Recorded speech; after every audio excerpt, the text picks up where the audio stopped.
नमस्कार, आप देख रहे हैं वीआईपी न्यूज और मैं हूं आपके साथ दीपिका राजपूत। छत्तीसगढ़ से जुड़ी तमाम छोटी और बड़ी खबरों से हम आपको रूबरू कराएंगे। तो चलिए शुरुआत करते हैं बुलेटिन की।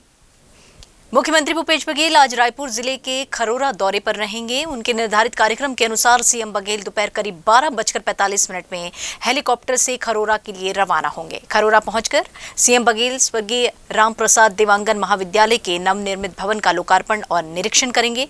इस दौरान मुख्यमंत्री बघेल हितग्राहियों को विभिन्न सामग्रियों का भी वितरण करेंगे और अनेक महत्वपूर्ण घोषणाएं भी सीएम भूपेश बघेल कर सकते हैं।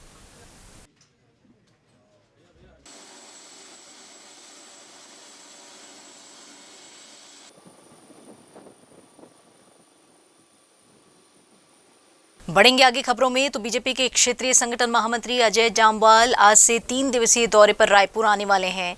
तय कार्यक्रम के मुताबिक संगठन महामंत्री जामवाल शाम करीब 5 बजे राजधानी रायपुर पहुंचेंगे। इसके बाद बीजेपी के वरिष्ठ नेताओं से मुलाकात कर प्रदेश से जुड़े विभिन्न विषयों पर चर्चा भी करेंगे। इसके बाद 3 और 4 अगस्त को भाजपा प्रदेश पदाधिकारियों, कोर ग्रुप और मोर्चा प्रकोष्ठ पदाधिकारियों की बैठक लेकर आवश्यक दिशा निर्देश भी देंगे। और अगस्त महीने में होने वाले बड़े आयोजन के लिए कांग्रेस ने कमेटी बना ली है। कमेटी में रामगोपाल अग्रवाल, अमरजीत चावला, रवि घोष, गिरीश देवांगन, सुशील आनंद शुक्ला, गिरीश दुबे सहित विभिन्न नेताओं को शामिल किया गया है। इन सभी नेताओं को अगस्त में आयोजित होने वाले तमाम बड़े कार्यक्रमों की जिम्मेदारी भी सौंप दी गई है। आपको हम ये भी बता दें कि 5 अगस्त को कांग्रेस राष्ट्रव्यापी प्रदर्शन करने वाली है। इसके बाद 9 अगस्त को विधानसभा स्तर पर पदयात्रा का आयोजन किया जाना है। वहीं 15 अगस्त को राजधानी रायपुर में विशाल सभा का आयोजन किया जाएगा। बढ़ेंगे आगे खबरों में तो आज भी आधे रायपुर शहर में जल आपूर्ति बाधित रहेगी। फिल्टर हाउस में काम चलने के कारण जल आपूर्ति को 48 घंटे के लिए शटडाउन किया गया है। इसके चलते भट्टागांव, कुशालपुर, डीडी नगर, टाटीबंध, मोवा और सड्डू जैसे अनेक जो पॉश कॉलोनियां हैं उनमें आज भी पानी की सप्लाई नहीं हो पाएगी। और इधर अंबिकापुर से रेनकोट रेलवे लाइन सर्वे करने वाली निजी कंपनी का घोटाला निकलकर सामने आया है। मामले का खुलासा तब हुआ जब आरटीआई के दस्तावेज सामने आए, जिसमें सर्वे कंपनी के सूरजपुर जिले के भटगांव से रेनकोट रेल मार्ग के लिए सूरजपुर जिले के भटगांव के बजाय बालोदा बाजार जिले में स्थित भटगांव से 400 किलोमीटर से ज्यादा का सर्वे कर उसकी रिपोर्ट रेलवे को पेश कर दी। रेलवे द्वारा फिर से अंबिकापुर के रेनकोट रेल लाइन के लिए सर्वे टेंडर जारी किया गया है। यह कोई पहली बार नहीं है कि रेलवे ने इस लाइन पर सर्वे के लिए टेंडर जारी किया हो। इससे पहले भी सर्वे के लिए 3 बार टेंडर जारी किया गया है और सर्वे कराया गया है। ठेकेदार ने भटगांव के 2 नाम का, एक जो बलौदा बाजार में है और एक जो अपने सूरजपुर जिले में भटगांव है, उस नाम का सहारा लेकर, जो कि केवल अंबिकापुर से रेणुकूट तक होना था, लेकिन वो बलौदा बाजार से लेके कोरबा होते हुए इसने 400 किलोमीटर का सर्वे करके करीब 49 करोड़ रुपए उसमें खर्च कर लिया और पेस्ट करके जो पुराने सर्वे हैं उनके ही कागजातों को लगा दिया। सरगुजा की जो मंत्री उनके माध्यम से जाके अश्विनी वैष्णव जी तक यह बात पहुंचाएं और इसकी जांच भी हो। फिलहाल यहाँ रुकेंगे एक छोटे से ब्रेक के लिए। ब्रेक के बाद जल्द लौटते हैं। छत्तीसगढ़ के मुख्यमंत्री भूपेश बघेल ने ग्रामीण अर्थव्यवस्था को मजबूत करने, गांव के पशुपालकों की आमदनी बढ़ाने शुरू की गोधन न्याय योजना। पहला राज्य छत्तीसगढ़, जिसने 2 रुपए किलो गोबर खरीदा। अब तक 75,06,000 क्विंटल गोबर खरीद पर समूह पशुपालकों को 293 करोड़ 94 लाख का हुआ भुगतान। 8,408 गौठानों में बने वर्मी कंपोस्ट से जैविक खेती में हुआ इजाफा। देश ने माना छत्तीसगढ़ के विजन का लोहा। अन्य राज्यों ने शुरू की गोबर खरीद योजना। अब सीएम भूपेश बघेल शुरू करने जा रहे हैं 28 जुलाई को हरेली के शुभ पर्व से 4 रुपए प्रति लीटर गौमूत्र की खरीदी। गौमूत्र से बनेगा गौ अर्क, लिक्विड खाद, कीटनाशक और अन्य जैविक उत्पाद। देश देख रहा है छत्तीसगढ़ का डेवलपमेंट मॉडल, जिसके केंद्र में है गांव, किसान और पशुपालक। सेवा जतन सरोकार, छत्तीसगढ़ सरकार।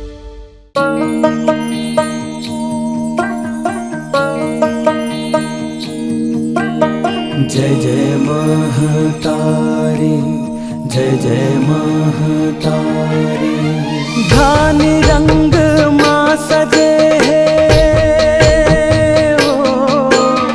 धान रंग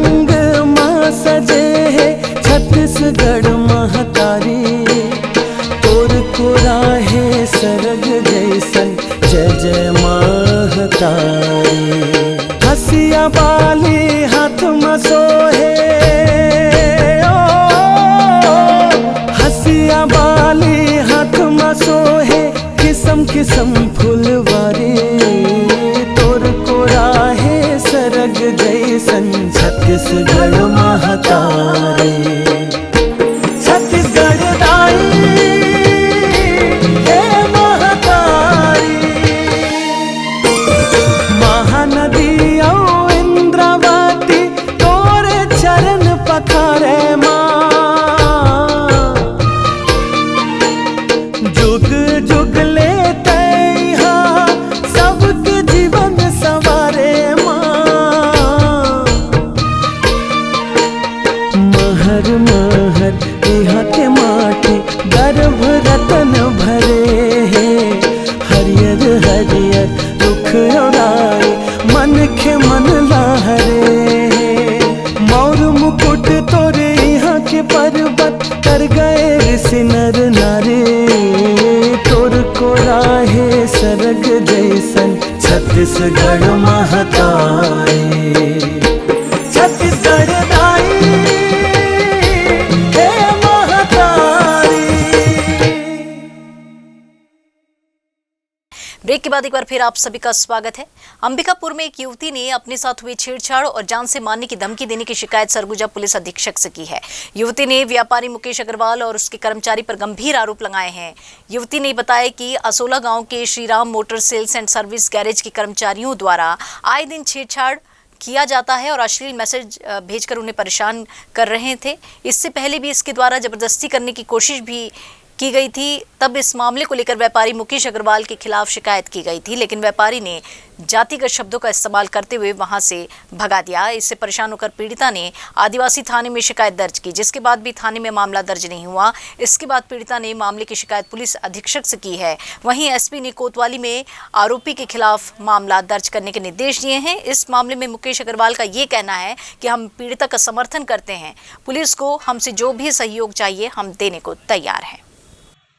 मेरे साथ वहाँ मतलब घर साइड ही कोई मतलब मुकेश अग्रवाल है। हमारे घर के सामने ही मतलब एक तो टाटा मोटर्स है, वहाँ पास मुकेश अग्रवाल जी हैं। तो उन लोग के बुलाए जाने पर कुछ गुंडे लोग आए हैं, तो उन लोग मेरे साथ बहुत ज़्यादा छेड़खानी करते हैं। और जब मैं यहाँ अंबिकापुर कोचिंग आती थी तो मेरे को फॉलो करते थे। एंड उन लोग मतलब मेरे में ना गंदे गंदे मैसेजेस करते हैं एंड कॉल करते हैं नाइट में, और मेरे घर के सामने खड़े रहते हैं। और एक बार जब मैं कुआं साइड गई थी तो उन लोग मेरे साथ ज़बरदस्ती करने का कोशिश भी कर रहे थे, तो मैं वहाँ से कैसे भी करके आ गई। और जब हम लोग FIR लिखवाने और मतलब आदिवासी थाना गए थे तो वहाँ हम लोग का मतलब कि FIR नहीं लिखा गया। SP ऑफिस में आए हैं और हम लोग को मतलब इसके खिलाफ हम लोग को कार्यवाही चाहिए। लड़की मन के छेड़छाड़ करते हैं, वो लाने हैं कहाँ ले हरियाणा से गुंडा, वही लोग छेड़छाड़ करते हैं। खाली देखते रहते हैं, सब उते इते झुकते रहते हैं। शाम को सवेर को खाली वही पर देखते हैं। अगर मेरे कर्मचारी के ऊपर कोई ऐसा आरोप है, अगर उसने ऐसा कुछ किया है, तो मैं उस बेटी के समर्थन में हूँ और मैं उस लड़के के साथ नहीं खड़ा हूँगा। मैं जहाँ तक होगा कोर्ट की लड़ाई भी मैं उस बेटी के साथ खड़ा होकर लड़ूंगा। लड़की का आरोप है कि उसने आपको बताया था इस छेड़छाड़ के बारे में, उसके बाद भी आपने कुछ नहीं किया। ये सर्वथा वो गलत बोल रही है। मेरे को किसी साजिश के तहत फंसाया जा रहा है। ना उस लड़की ने मेरे को कुछ बताया, ना वो मेरे से मिली, ना मेरे पास उसका कोई फ़ोन आया। और इधर अंबिकापुर नगर निगम में कल MIC की बैठक की गई, जिसमें 20 मुद्दों को शामिल किया गया और विभिन्न मुद्दों सहित शहर के अलग अलग इलाकों के नाम बदलने को लेकर भी चर्चा की गई। बैठक में मृत्यु उपरांत दुकान के नामांतरण व C-Mart राज्य सरकार की योजना और उसके लिए दुकानों का जो आवंटन है वो मुख्य मुद्दा रहा। बैठक में राज्य सरकार की महत्वाकांक्षी योजना C-Mart के लिए शहर की गांधी चौक स्थित निगम की 8 दुकानों का आवंटन किया गया है। आज MIC में लगभग 20 सब्जेक्ट थे, जिसमें सामान्य रूप से जो हमारे पेंशन के प्रकरण होते हैं वो है। आंगनबाड़ी सहायिकाओं की भर्ती का जो अनुमोदन के लिए आता है वो था। जाति प्रमाण पत्र का जो अनुमोदन आता है वो था। इसी तरीके से कुछ मुख्य मुद्दों में जो बाज़ार में अव्यवस्था थोड़ी हो रही है, क्योंकि कोरोना काल के कारण बीच में काफ़ी रियायत दिया गया था, लेकिन चूँकि अब सामान्य स्थिति बहाल हो रही है तो और शहर को भी व्यवस्थित रखना है, तो थोड़े कड़े निर्णय लेने पड़ेंगे और बाज़ारों को व्यवस्थित किया जाएगा। 2 सूत्रीय मांग को लेकर अधिकारी कर्मचारी फेडरेशन द्वारा 25 जुलाई से 29 जुलाई तक काम बंद कलम बंद हड़ताल किया गया था, जिसके बाद सरकार ने सख्त कदम उठाते हुए हड़ताल अवधि का वेतन काटने पर निर्देश विभागों को दिए, जिसके विरोध में धमतरी जिले के भाखारा तहसील गेट के सामने अधिकारी कर्मचारियों द्वारा वेतन काटने के विभागीय आदेश की प्रतियां जलाकर सरकार के खिलाफ नारेबाजी की गई। अधिकारी कर्मचारी फेडरेशन के सदस्यों ने ये कहा कि वेतन काटा जाना सरकार की दमनकारी नीतियों को दर्शाता है। अधिकारी कर्मचारी फेडरेशन इसकी घोर निंदा करते हैं। उन्होंने ये भी कहा कि सरकार की दमनकारी नीतियों से हम घबराने वाले नहीं हैं, बल्कि आने वाली 22 अगस्त से फेडरेशन फिर से उग्र आंदोलन करने के लिए बाध्य होगा। खिलाफी नहीं चलेगी, नहीं चलेगी, नहीं चलेगी, वाले खिलाफी नहीं चलेगी, नहीं चलेगी, नहीं चलेगी। सरकार की हठधर्मिता और हमारे शोषण के लिए 5 दिन का वेतन काटने के लिए जो आदेश किए हैं, उनके विरोध में हम लोग आज यहाँ पर उनका प्रतीक दहन करने के लिए उपस्थित हुए हैं और हम घोर विरोध करते हैं। अगर सरकार जितना ही दमन करेंगे उतना ही ज़्यादा उग्र रूप से हम लोग पेश आएंगे और सरकार से हमारी मांग को पूरा कराएंगे, ये हम लोग ठान लिए हैं। आज पूरे छत्तीसगढ़ प्रदेश में छत्तीसगढ़ अधिकारी कर्मचारी फेडरेशन के क्रांति नेतृत्व में हम सभी ने, छत्तीसगढ़ सरकार ने हम सभी के सामूहिक अवकाश के लिए वेतन कटौती के मामले जो आदेश जारी हुआ है उनके विरोध में आज पूरे छत्तीसगढ़ प्रदेश के तमाम ब्लॉक, जिला, तहसील में उनके विरोध स्वरूप में हम उसकी क्रांति दिवस के रूप में आज उनके प्रति आदेश के प्रति हम जला रहे हैं। हम ऐसे आदेशों से छत्तीसगढ़ के अधिकारी में डरने वाले नहीं हैं। जितना जुल्म करेगी प्रदेश सरकार उनके विरोध में हम और लड़ाई लड़ेंगे। रुक करेंगे अगली खबर की ओर। तो अंबिकापुर नगर निगम के नागरिकों को 48 घंटे तक परेशानियों का सामना करना पड़ सकता है। शहर की 4 से अधिक पानी टंकियों से 2 दिनों तक पानी की सप्लाई बंद कर दी जाएगी। शहर के जिन इलाकों में 48 घंटे तक नल से पानी नहीं मिलेगा उनमें मायापुर, केदारपुर, गुटरापारा, मणिपुर, नमना कला सहित अन्य कई क्षेत्र जो हैं वो शामिल हैं। दरअसल जल आपूर्ति संबंधी मरम्मत का काम किया जा रहा है, जिसके कारण यह फैसला लिया गया है। निगम महापौर डॉक्टर अजय तिर्की ने बताया कि करीब 48 घंटे तक शहर के पानी टंकियों में जल आपूर्ति प्रभावित होगी, लेकिन कोशिश यही रहेगी कि यह मरम्मत 48 घंटे से पहले हो सके, जिसके लिए तेजी से कार्य किया जा रहा है। पानी ब्रेक डाउन होने का हम लोगों ने 1 हफ्ता पहले से ही समाचार पत्रों के माध्यम से और अनाउंस करने के माध्यम से किया है। एक जगह जो वाल्व चेंज करने का होता है, लेकिन हम लोग की कोशिश है कि आज दिन भर और रात भर में उसे हम लोग बना लेंगे और कल पानी मुहैया कराएंगे, क्योंकि कल नाग पंचमी का भी त्यौहार है, उसे भी हमें देखना है। पूरी कोशिश है कि हम लोग उसको जो तकिया प्लांट से जो डिस्ट्रीब्यूशन है, हालांकि हम लोग वैकल्पिक व्यवस्था के तहत घुंघुटा के उसको भी डाइवर्ट करेंगे, लेकिन थोड़ा प्रभावित रहेगा। पानी अगर आएगा भी तो थोड़ा कम आएगा, लेकिन शाम से हम लोग पूरी व्यवस्था दुरुस्त कर लेंगे। बढ़ेंगे अगली खबर की ओर। तो अंबिकापुर में सावन के महीने में तीसरे सोमवार शिव भक्तों में तब काफी उत्साह आ गया जब शहर के जनपद पारा में एक मंदिर में शिवलिंग के पास बैठे नंदी महाराज की मूर्ति के द्वारा जल पीने की खबर इलाके में फैल गई। खबर मिलते ही इलाके के अनेक शिव भक्त मंदिर पहुंचकर नंदी को जल पिलाने लगे। जब हमारे प्रतिनिधि मंदिर में पहुंचे तो उन्होंने देखा कि सच में ऐसा हो रहा है। नंदी के मुंह के पास चम्मच में जल ले जाने पर देखते ही देखते जल गायब हो रहा है। हालांकि हम नहीं कह सकते कि यह कोई दैविक चमत्कार है या फिर इसके पीछे कोई वैज्ञानिक कारण है। बहरहाल नंदी को जल पिलाकर लोग काफ़ी खुश नजर आए। हम आपको बता दें कि वीआईपी न्यूज़ इस घटना के पीछे की वजह की पुष्टि नहीं करता है और हमारा उद्देश्य किसी भी अंधविश्वास को बढ़ावा देना बिल्कुल भी नहीं है। हम लोग यहाँ डीसी रोड में रहते हैं, हनुमान मंदिर के सामने। तो हम लोगों को पता चला कि यहाँ नंदी महाराज जल पी रहे हैं, तो हम लोग आज वही पिलाने आए हैं। फिर क्या हुआ, आपने क्या किया? हम लोग इस नंदी महाराज को जल पिलाए तो वो पूरा पी रहे हैं। जनपद पारा में पता चला कि नंदी महाराज पानी पी रहे हैं, तो हम लोग पिलाने आए हुए थे, तो पी रहे हैं। ये सावन का महीना चल रहा है, इसलिए भी करिश्मा है। वो बोली वो लड़की की चलिए तो पिला के देखते हैं पीते हैं कि नहीं। तो ये मेरे भाभी हैं, वो भी अपने घर से कटोरी निकाली और चम्मच नया और आए, तो मैं बोली कि तुम लोग पिलाते रहो, मैं बेलपत्र समेट रही हूँ। मैं ये बात को सच बोल रही हूँ, क्योंकि मेरे को भरोसा नहीं था कि ये नंदी महाराज पानी पियेंगे। इसके बाद जब इन लोग पिलाने लगे तो मैं बेलपत्र समेटना छोड़ करके मैं भी उसी में लग गई पिलाने में। हाँ, मेरे घर के मतलब जहाँ मैं डीसी रोड में रहती हूँ, वहीं हमारे मतलब शंकर जी के मंदिर स्थित है। वहाँ मैंने देखा कि हमारे जो नंदी महाराज जी हैं उन्होंने मतलब जल पी रहे हैं और ये मतलब चमत्कार ही है। अभी क्या कि सावन महीना चल रहा है, भोले महाराज जी की कृपा है कि जगह जगह भोले महाराज जी विराजमान हैं। उनका ये एक चमत्कार है और इस चमत्कार को देख के हमारे आसपास के मोहल्ले के लोग, हम लोग बहुत अधिक खुश हैं और इसी प्रकार की कृपा भगवान भोलेनाथ की हमारे परिवार और हमारे आसपास के रहने वाले सभी लोगों पर बनी रहे। फिलहाल यहाँ रुकेंगे एक और छोटे से ब्रेक के लिए। ब्रेक के बाद जल्द लौटते हैं। छत्तीसगढ़ के मुख्यमंत्री भूपेश बघेल ने ग्रामीण अर्थव्यवस्था को मजबूत करने, गांव के पशुपालकों की आमदनी बढ़ाने शुरू की गोधन न्याय योजना। पहला राज्य छत्तीसगढ़ जिसने 2 रुपए किलो गोबर खरीदा। अब तक 75,06,000 क्विंटल गोबर खरीद पर समूह पशुपालकों को 293 करोड़ 94 लाख का हुआ भुगतान। 8,408 गौठानों में बने वर्मी कंपोस्ट से जैविक खेती में हुआ इजाफा। देश ने माना छत्तीसगढ़ के विजन का लोहा। अन्य राज्यों ने शुरू की गोबर खरीद योजना।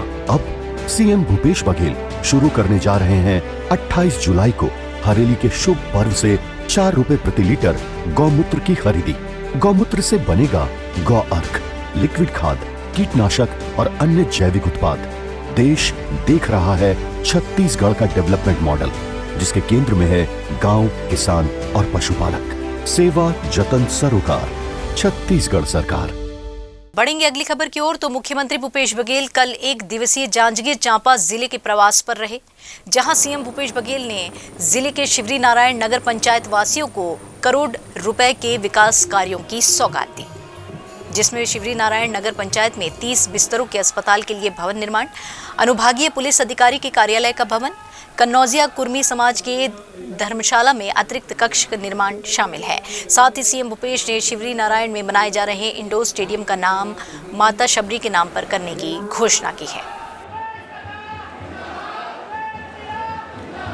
कार्यक्रम की अध्यक्षता परम आदरणीय रामचंद्र दास महंत छत्तीसगढ़ के माटी से, छत्तीसगढ़ के क्षेत्र से, छत्तीसगढ़ के सीमा के और भाषा में कर्जा मैं यही मान के बदल देता आपके आदेश से अच्छा पालन करेंगे तो मुझे समाज और मैं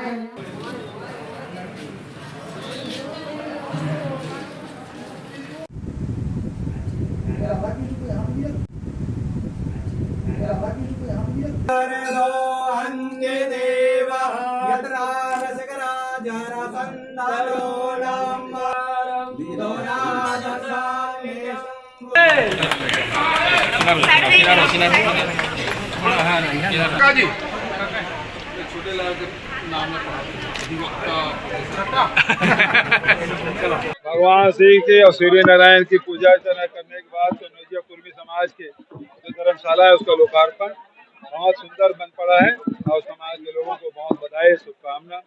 कृषि प्रधान या जिला लगातार कृषि कार्य में सब लोग जुटे हैं, फिर भी हजारों की संख्या में लोग आए। मैं उनके प्रति धन्यवाद ज्ञापित करता हूँ।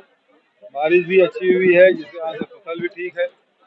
प्रदेश के 2-3 जिले ऐसे हैं जहाँ वर्षा कम हुई है और उसके लिए मैंने नजदीकी सर्वे के लिए आदेश कर दिया है।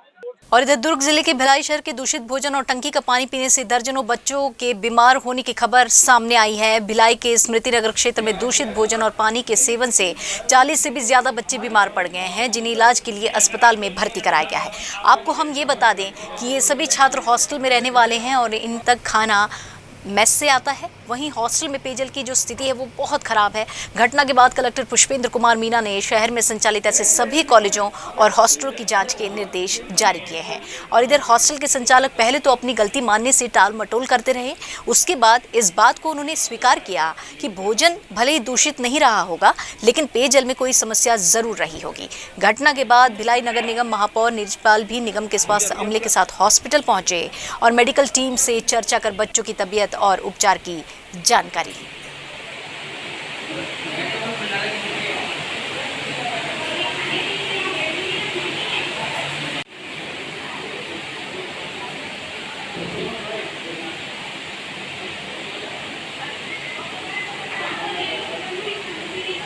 नहीं, सरासर गलत। मैं आपको बता रहा हूँ, सरासर गलत, क्योंकि मेरे यहाँ जो बच्चे हैं ना, बहुत सारे बच्चे खाना खाते हैं। ये अगर ये चीज़ें होता, बहुत सारे में 40 बच्चे नहीं आते क्या? जो नहीं सर, वो भी हैं, मैं मानता हूँ उस बात को, वो भी हैं, लेकिन आप ही खुद सीखिए ना, 700-800 बच्चों का खाना बन रहा है जहाँ पे, वहाँ पे सिर्फ 40 बच्चे और एक ही हॉस्टल के हैं, तो ये माइट भी प्रॉब्लम है कि पानी का प्रॉब्लम। तो आप कैसे इत्तेफाक समझते हैं कि महज 40 बच्चे यहाँ पे बीमार होके? नहीं सर, इत्तेफाक नहीं समझते हम, इसको समझते हैं कि हमसे भी कहीं ना कहीं फॉल्ट हुआ होगा, पानी का कुछ होगा जिसको हम उस समय आइडेंटिफाई नहीं कर पाए। उसके लिए हम कोशिश कर रहे हैं कि बेस्ट ऑफ बेस्ट कर ले ताकि बच्चों को प्रॉब्लम ना हो। पानी पर ही फोकस करके रखे हैं, जबकि भोजन भी नहीं। पानी देखिए, फूड का हमने चेक करवा लिया, फूड का नहीं है एक्चुअल में, ये पानी का। डॉक्टर यहाँ के जो डॉक्टर्स हैं उनका भी कहना है कि ये फूड का नहीं है, फूड पॉइजन नहीं है, कि पानी का कहीं ना कहीं, क्योंकि अभी 2-4 दिन पहले बहुत ज़्यादा बारिश हो गई थी। मौत हो गई है, उसको जिम्मेदार कौन लेगा? इसका जिम्मेदार तो सर उसके पेरेंट्स ही होंगे सर, उन्हीं लोग होंगे सर। नहीं हम कैसे हो सकते सर, आप बताइए। उनका पूरा ट्रीटमेंट किया जा रहा है, वो उनकी जवाबदारी हमारी है, हम बेस्ट ऑफ बेस्ट सर्विस देके उनको ठीक कर रहे हैं सर। कलेक्टर साहब के संज्ञान में आ चुका है और वो सीएमएचओ के जो है वो हॉस्पिटल प्रबंधन और हॉस्टल प्रबंधन ये दोनों ही जो है नर्सिंग से जुड़े हुए हैं, तो उनके विरुद्ध जो नियमानुसार ऊपर में कार्रवाई होती है वो कार्रवाई होगी। बड़ी घटना है क्योंकि काफ़ी संख्या में बच्चे फूड पॉइजनिंग का शिकार हुए हैं और अब वो एक्चुअल एक बच्ची का कुछ सुनने आ रहा है कैजुअलिटी का, लेकिन वो अभी स्थिति क्लियर होगी कि उसकी कुछ दिन 4-5 दिन पहले जैसे भी जानकारी मिली है कि वो घर जाने के बाद उसके पेरेंट्स उसको घर ले गए और घर ले जाने के बाद हुआ है। अभी तो जांच का विषय है और निश्चित रूप से इसकी जांच भी होगी।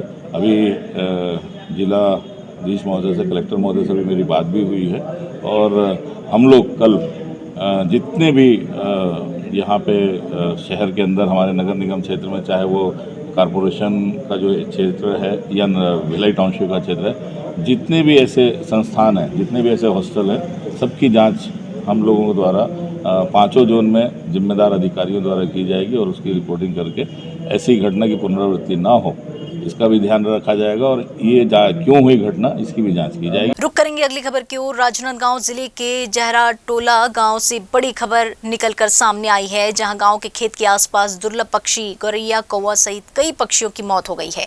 एक साथ बड़ी संख्या में पक्षियों की मौत की सूचना पाकर फॉरेस्ट डिपार्टमेंट के आला अधिकारी गांव पहुंचे और जांच की। इस मामले पर प्रशिक्षक IFS अधिकारी चंद्रशेखर शंकर सिंह परदेसी ने ये बताया कि किसान ने खेत में धान के साथ प्रतिबंधित दवाई मिलाकर छिड़काव कर दिया था। उन धान के बीजों का सेवन करने से पंछियों की मौत हो गई। इसकी जानकारी मिलते ही हमने वहां पहुंचकर मुआयना किया और हमने पाया कि वहां 52 पक्षी मरे पड़े हैं।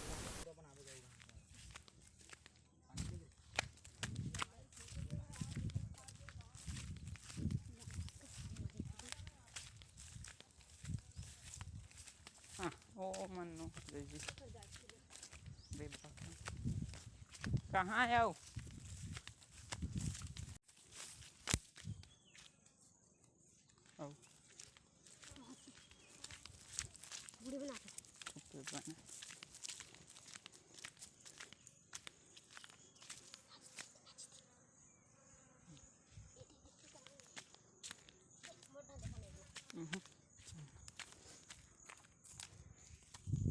मोर चप्पल धर।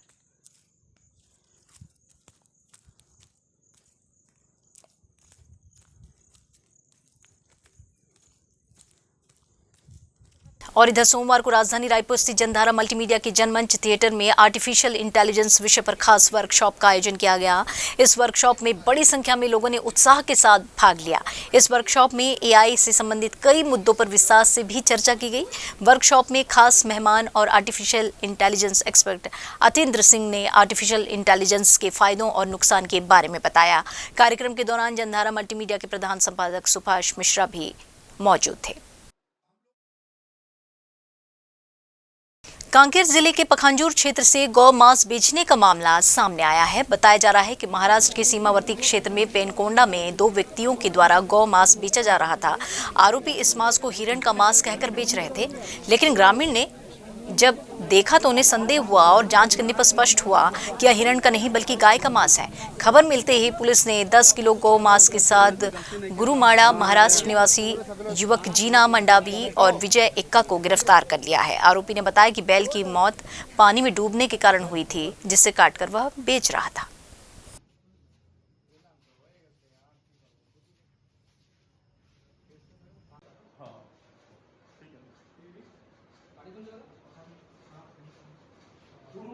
वो मनिया दुगा का बैला नहीं का पानी में गिर के मर गया। उसको नहीं का वो काटने वो मालिक बोला तो काटा, तो वहाँ ख़त्म नहीं हुआ तो बिकने लिए बोला, तो हम इधर लाए। उस गांव में कुछ बेचे हो? हाँ, उस गांव में कुछ बेचे हो? नहीं, वो घर वाला मालक का पास है, हम कुछ खाए भी नहीं है। कौन सा गांव में बेचे हो? नहीं बेचे, अभी तक नहीं बेचे? नहीं बेचे। मालिक का नाम क्या है? हाँ, मनिया दुगा। कहाँ रहता है? कुरुवाड़ा महाराष्ट्र। जबरदस्ती मेरे को लाने बोला, जबरदस्त पेट्रोल नहीं है करके धक्का करके यहाँ तक लाया। तो तू भी बेच रहा था इनके साथ? नहीं, 2 व्यक्ति हैं जो गौ मांस लेके महाराष्ट्र बॉर्डर तरफ से आ रहे थे, जिसको पेनकोड़ों की तरफ से मोटरसाइकिल से ही पकड़े हैं। इस सूचना पर पुलिस वहां पे गई, जहां पे झारावंडी थाना महाराष्ट्र के 2 लड़के वहां पे 8-10 केजी के लगभग गोमांस के साथ पकड़े गए हैं, जिसके खिलाफ छत्तीसगढ़ पशु परिरक्षण अधिनियम की धारा 5/10 एवं 295 आईपीसी के तहत कार्रवाई की जा रही है। अब बात करेंगे कोरोना की। तो प्रदेश में लगातार कोरोना संक्रमण के मामले बढ़ते जा रहे हैं। सोमवार को भी 24 घंटों के भीतर प्रदेश के 518 नए संक्रमित मरीजों की पुष्टि हुई है। स्वास्थ्य विभाग द्वारा जारी आंकड़ों के अनुसार प्रदेश भर में कुल 11,371 लोगों की सैंपल की जांच की गई थी, जिनमें से 518 संक्रमित मरीज मिले हैं। सबसे ज्यादा राजधानी रायपुर में 54 मरीजों की पुष्टि हुई है, तो वहीं दुर्ग में 49, राजनांदगांव में 39, रायगढ़ में 34, बस्तर में 35 मरीज मिले हैं। बढ़े हुए इन आंकड़ों के साथ प्रदेश में कुल एक्टिव जो केस बहुत हो गए हैं, तो वहीं पॉजिटिविटी की दर की बात करें तो यह दर 4.56% पहुंच गई है। इस बुलेटिन में फिलहाल इतना ही। आप देखते रहिए VIP न्यूज़, बने रहिए हमारे साथ। दीजिए इजाजत, नमस्कार।